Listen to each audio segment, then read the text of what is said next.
welcome to a half hour of Mind Webs. Short stories from the worlds of speculative fiction.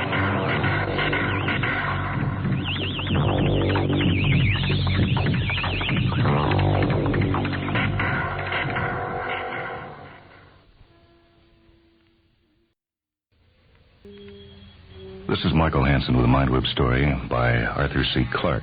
It's from his book, Reach for Tomorrow, and the title is A Walk in the Dark. Robert Armstrong had walked just over 2 miles, as far as he could judge, when his torch failed. He stood still for a moment, unable to believe that such a misfortune could really have befallen him. Then, half maddened with rage, he hurled the useless instrument away. It landed somewhere in the darkness, disturbing the silence of this little world. A metallic echo came ringing back from the low hills. Then, all was quiet again. This, thought Armstrong, was the ultimate misfortune. Nothing more could happen to him now. He was even able to laugh bitterly at his luck and resolved never again to imagine that the fickle goddess had ever favored him. Who would have believed that the only tractor at Camp 4 would have broken down when he was just setting off for Port Sanderson? He recalled the frenzied repair work, the relief when the second start had been made, and the final debacle when the Caterpillar track had jammed. It was no use then regretting the lateness of his departure. He could not have foreseen these accidents, and it was still a good 4 hours before the Canopus took off. He had to catch her, whatever happened. No other ship would be touching at this world for another month. Apart from the urgency of his business, 4 more weeks on this out-of-the-way planet were unthinkable. There had been only one thing to do. It was lucky that Port Sanderson was little more than 6 miles from the camp, not a great distance even on foot. He had had to leave all his equipment behind, but it could follow on the next ship, and he could manage without it. The road was poor, merely stamped out of the rock by one of the board's 100-ton crushers, but there was no fear of going astray. Even now, he was in no real danger, though he might well be too late to catch the ship. Progress would be slow, for he dare not risk losing the road in this region of canyons and enigmatic tunnels that had never been explored. It was, of course, pitch dark. Here, at the edge of the galaxy, the stars were so few and scattered that their light was negligible. The strange crimson sun of this lonely world would not rise for many hours, and although 5 of the little moons were in the sky, they could barely be seen by the unaided eye. Not one of them could even cast a shadow. Armstrong was not the man to bewail his luck for long. He began to walk slowly along the road, feeling its texture with his feet. It was, he knew, fairly straight, except where it wound through Carver's Pass. He wished he had a stick or something to probe the way before him, but he would have to rely for guidance on the feel of the ground. It was terribly slow at first, until he gained confidence. He had never known how difficult it was to walk in a straight line. Although the feeble stars gave him his bearings, again and again he found himself stumbling among the virgin rocks at the edge of the crude roadway. He was traveling in long zigzags that took him to alternate sides of the road. Then he would stub his toes against the bare rock and grope his way back onto the hard-packed surface once again. Presently, it settled down to a routine. It was impossible to estimate his speed. He could only struggle along and hope for the best. There were 4 miles to go. 4 miles and as many hours. It should be easy enough, unless he lost his way. But he dared not think of that. Once he had mastered the technique, he could afford the luxury of thought. He could not pretend that he was enjoying the experience, but he had been in much worse positions before. As long as he remained on the road, he was perfectly safe. He had been hoping that as his eyes became adapted to the starlight, he would be able to see the way. But he now knew that the whole journey would be blind. The discovery gave him a vivid sense of his remoteness from the heart of the galaxy. On a night as clear as this, the skies of almost any other planet would have been blazing with stars. Here, at this outpost of the universe, the sky held perhaps 100 faintly gleaming points of light, as useless as the 5 ridiculous moons on which no one had ever bothered to land. A slight change in the road interrupted his thoughts. Was there a curve here, or had he veered off to the right again? He moved very slowly along the invisible and ill-defined border. Yes, there was no mistake. The road was bending to the left. He tried to remember its appearance in the daytime, but he had only seen it once before. Did this mean that he was nearing the pass? He hoped so, for the journey would then be half completed. He peered ahead into the blackness, but the ragged line of the horizon told him nothing. Presently, he found that the road had straightened itself again, and his spirits sank. The entrance to the pass must still be some way ahead. There were at least 4 miles to go. 4 miles. How ridiculous the distance seemed. How long would it take the Canopus to travel 4 miles? He doubted if man could measure so short an interval of time. And how many trillions of miles had he, Robert Armstrong, traveled in his life? It must have reached a staggering total by now, for in the last 20 years he had scarcely stayed more than a month at a time on any single world. This very year he had twice made the crossing of the galaxy, and that was a notable journey even in these days of the Phantom Drive. He tripped over a loose stone, and the jolt brought him back to reality. It was no use here thinking of ships that could eat up the light years. He was facing nature with no weapons but his own strength and skill.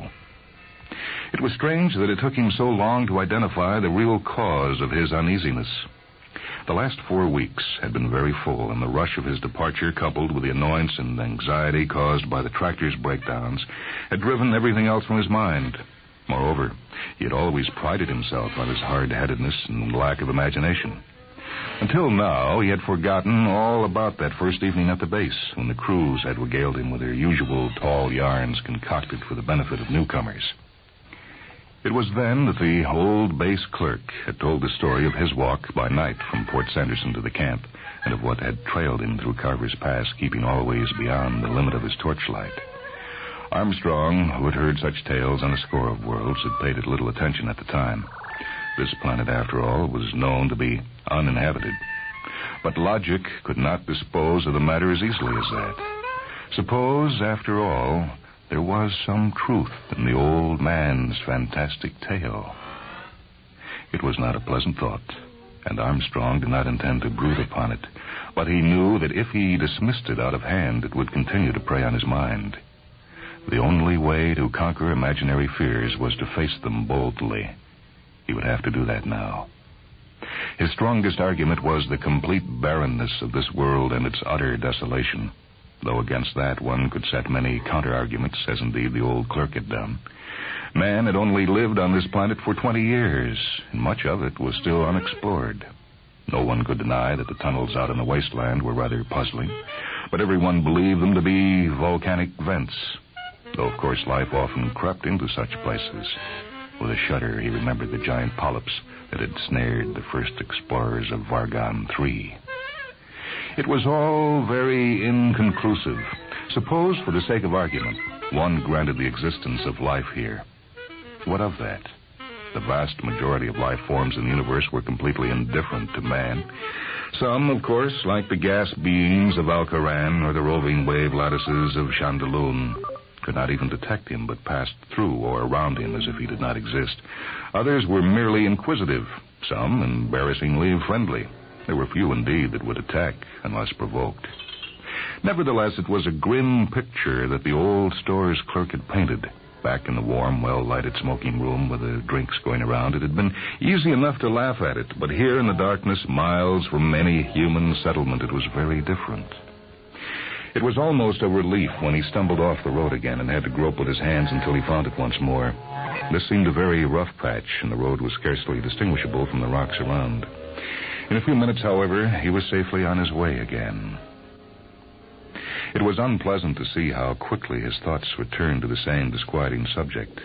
Clearly, it was worrying him more than he cared to admit. He drew consolation from one fact. It had been quite obvious that no one at the base had believed the old fellow's story. Their questions and banter had proved that. At the time, he had laughed as loudly as any of them. After all, what was the evidence? A dim shape, just seen in the darkness, that might well have been an oddly formed rock. And the curious clicking noise that had so impressed the old man, anyone could imagine such sounds at night if they were sufficiently overwrought. If it had been hostile, why hadn't the creature come any closer? Because it was afraid of my light, the old chap had said. Well, that was plausible enough. It would explain why nothing had ever been seen in the daylight.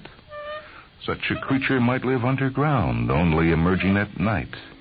Damn it, why was he taking the old idiot's raving so seriously?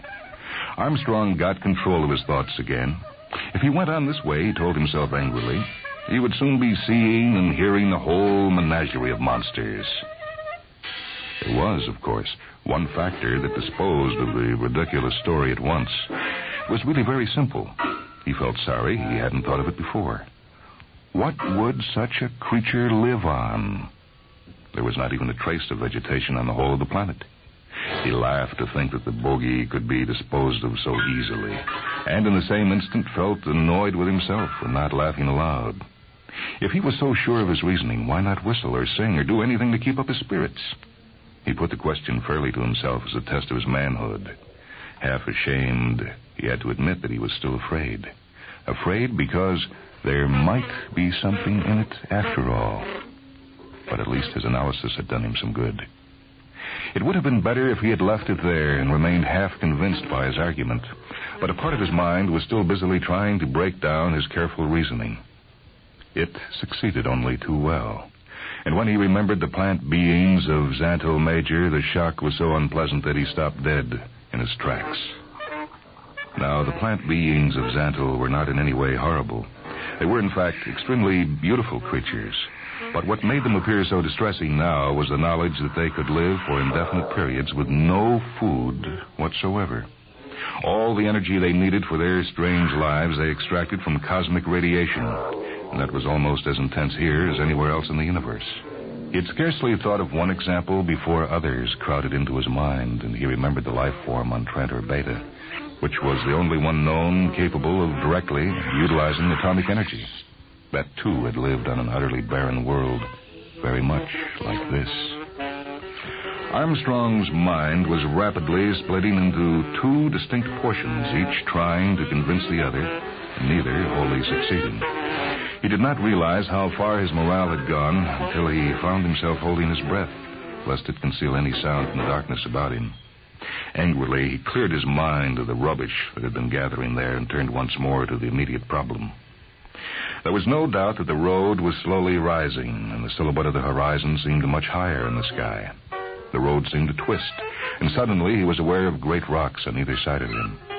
Soon, only a narrow ribbon of the sky was still visible, and the darkness became, if possible, even more intense. Somehow he felt safer with the rock wall surrounding him. It meant that he was protected except in two directions. Also, the road had been leveled more carefully, and it was easy to keep it. Best of all, he knew now that the journey was more than half completed. For a moment, his spirits began to rise. Then, with maddening perversity, his mind went back into the old grooves again. He remembered that it was on the far side of Carver's Pass that the old clerk's adventure had taken place, if it had ever happened at all. In half a mile, he would be out in the open again, out of the protection of those sheltering rocks.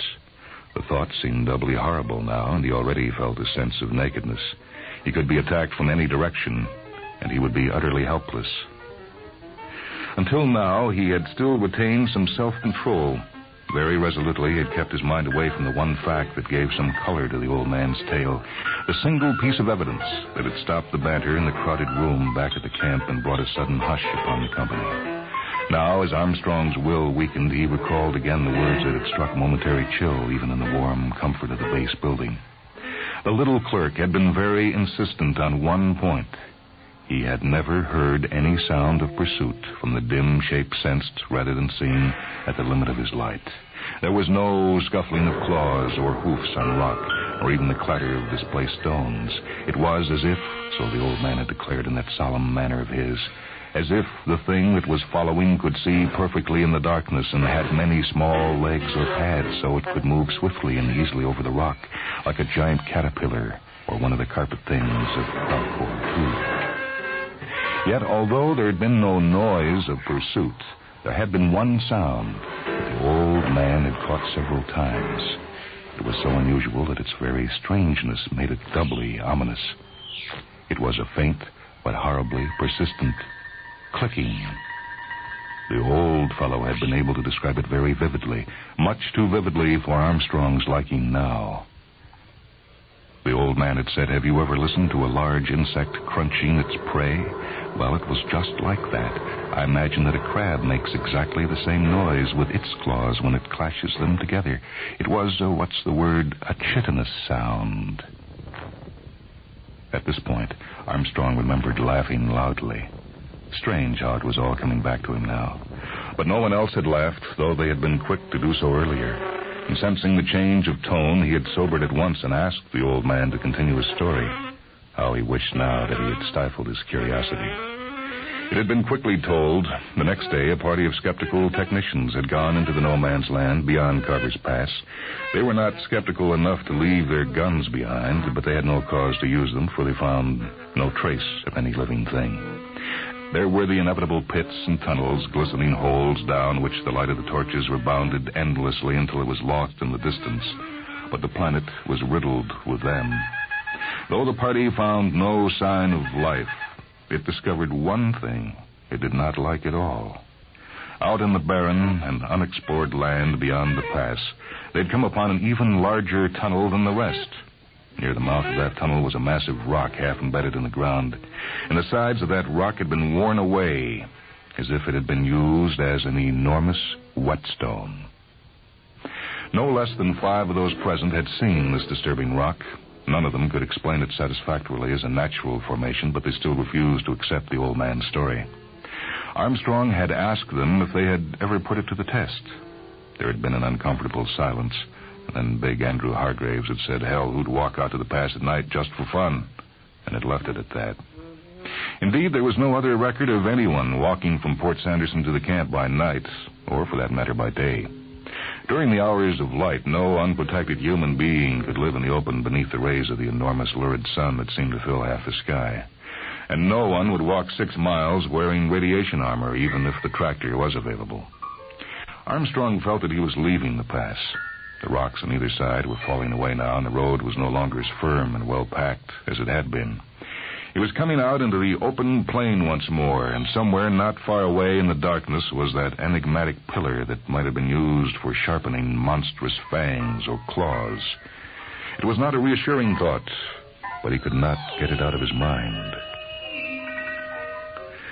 Feeling distinctly worried now, Armstrong made a great effort to pull himself together. He would try to be rational again. He would think of business, the work he had done at the camp, anything but this infernal place. For a while, he succeeded quite well. But presently, with a maddening persistence, every train of thought came back to the same point. He could not get out of his mind the picture of that inexplicable rock and its appalling possibilities. Over and over again, he found himself wondering how far away it was, whether he had already passed it, and whether it was on his right side or his left. The ground was quite flat again, and the road drove on straight as an arrow. There was one gleam of consolation. Port Sanderson could not be much more than 2 miles away. Armstrong had no idea of how long he had been on the road. Unfortunately, his watch was not illuminated, and he could only guess at the passage of time. With any luck, the Canopus should not take off for another 2 hours at least. But he could not be sure. And now another fear began to enter his mind. The dread that he might see a vast constellation of lights rising swiftly into the sky ahead and know that all his agony of mind had been in vain. He was not zigzagging so badly now, and seemed to be able to anticipate the edge of the road before stumbling off it. It was probable, he cheered himself by thinking, that he was traveling almost as fast as if he had a light. If all went well, he might be nearing Port Sanderson in 30 minutes, a ridiculously small space of time. How he would laugh at his fears when he strolled into his already reserved stateroom in the Canopus and felt that peculiar quiver as the phantom drive hurled the great ship far out of this system back to the clustered star clouds near the center of the galaxy, back toward Earth itself, which he had not seen for so many years. One day, he told himself, one day he really must visit Earth again. All his life he had been making the promise, but always there had been the same answer: lack of time. Strange, wasn't it, that such a tiny planet should have played so enormous a part in the development of the universe, should even have come to dominate worlds far wiser and more intelligent than itself? Armstrong's thoughts were harmless again, and he felt calmer.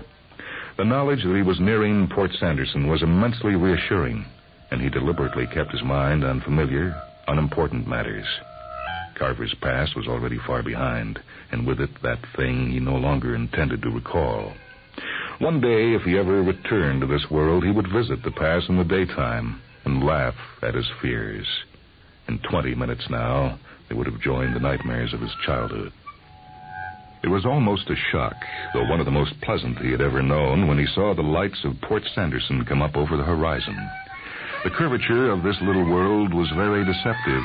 It did not seem right that a planet with a gravity almost as great as Earth should have a horizon so close at hand. One day, someone would have to discover what lay at this world's core to give it so great a density. Perhaps the many tunnels would help. It was an unfortunate turn of thought, but the nearness of his goal had robbed it of terror now. Indeed, the thought that he might really be in danger seemed to give his adventure a certain piquancy and heightened interest. Nothing could happen to him now, with 10 minutes to go and the lights of the port already in sight. A few minutes later, his feelings changed abruptly when he came to the sudden bend in the road. He had forgotten the chasm that caused his detour and added half a mile to the journey. Well, what of it, he thought stubbornly. An extra half mile would make no difference now, another 10 minutes at the most. It was very disappointing when the lights of the city vanished. Armstrong had not remembered the hill which the road was skirting. Perhaps it was only a low ridge, scarcely noticeable in the daytime. But by hiding the lights of the port, it had taken away his chief talisman and left him again at the mercy of his fears. Very unreasonably, his intelligence told him, he began to think how horrible it would be if anything happened now, so near the end of his journey. He kept the worst of his fears at bay for a while, hoping desperately that the lights of the city would soon reappear.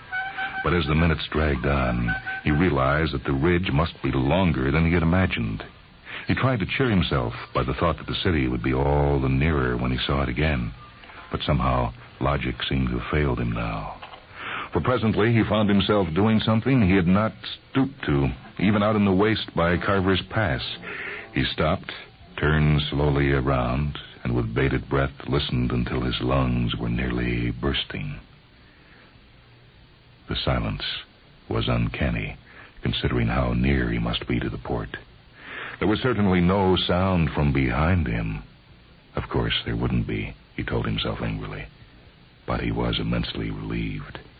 The thought of that faint and insistent clicking had been haunting him for the last hour. So friendly and familiar was the noise that did reach him at last that the anticlimax almost made him laugh aloud. Drifting through the still air from a source clearly not more than a mile away came the sound of a landing field tractor, perhaps one of the machines loading the Canopus itself. In a matter of seconds, thought Armstrong, he would be around this ridge with the port only a few hundred yards ahead. The journey was nearly ended. In a few moments, this evil plane would be no more than a fading nightmare. It seemed terribly unfair. So little time, such a small fraction of a human life was all he needed now. But the gods have always been unfair to man, and now they were enjoying their little jest. For there could be no mistaking the rattle of monstrous claws in the darkness ahead of him.